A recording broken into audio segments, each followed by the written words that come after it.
นี่ก็หมดภารกิจได้มาส่งของชุนซาก็จะได้มืออะไรบ้างนี่นี่จะเป็นภาพทางลงวัดถ้ำผาพึ่งโอ้พลาจานพลาเกือบมือดูเกือบมือจานเนี่ยพลาเกือบเนี่ยมันลื่นพี่น้องมัน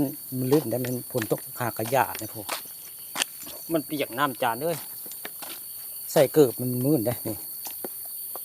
ก็ในค่อยย่างไว้บนพลาดได้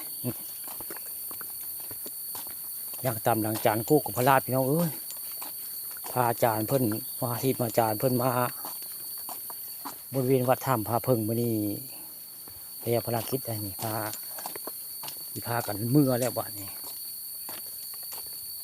นี่เป็นภาพทางขึ้นทางลงวัดถ้ำผาพึ่งแล้วนี่ตอนนี้ถ่ายตอนลงเลยถ่ายตอนกลับลงมาจากถ้ำพุ่นละตอนมาก็ถ่ายได้วันนี้ถ่ายตอนกลับได้นี่คือเป็นภาพผาพึ่งบ้านวงคำได้ภาพทางล่างพี่น้องภาพทางวัดถ้ำผาพึ่งได้ทางเทิงก็ถ่ายได้ภาพทางเทิงก็ถ่ายท่านด้านหลังถ้ำก็ถ่ายได้ด้านหลังถ้ำแบบนึงได้นี่ทางลงทางขึ้นนี่ทางลงทางขึ้นวัดถ้ำผาพึ่งบ้านวงคำตำบลนาตาบางคนก็สิบจักเนาะผู้ค้านี่มาประจำอันวัดถ้ำผาพึ่งอันนี้มาประจำได้วันนี้จานเพิ่นให้พามาก็เลยมานะพาเพิ่นมาได้มาส่งของให้ผู้ยาซาส่งได้ก็กลับได้บ้านี้ภารกิจก็อยู่บ่เฮิงไว้ง่าย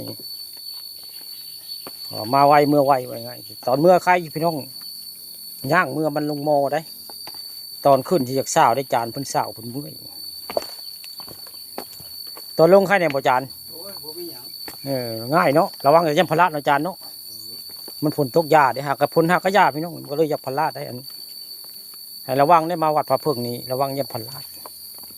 เนื่องจากฝนตกแล้วมันจะลื่นได้นี่บันไดอันนี้ก็อาจารย์เปาได้สร้างแปลงไว้หลายปีได้นี่เพิ่นไปจำพรรษาทางใดก็อาจารย์เปาคุ้มมืออาจารย์รู้จักอยู่บ่อาจารย์เปาเพิ่นไปอยู่สายคุ้มมือนี่เพราะอาจารย์เปาที่มาอยู่ในวัดนี่นะแกเลยว่าสั่งมาลาบันไดดีทีนี้ปีเดียวเราก็ปีกายเราเห็นปีกายเนี่ยเนาะสั่งได้เราก็หนีพบนะก็ทางขึ้นวัดก็อยากหกสักหน่อยพี่น้องนี่ต้นยาคิวได้นี่เมื่อนั้นก็มางานบุญได้เมื่อนะงานบุญถวายกุฏิเมื่อนี้มาส่งของให้ยุ้งซาก็ได้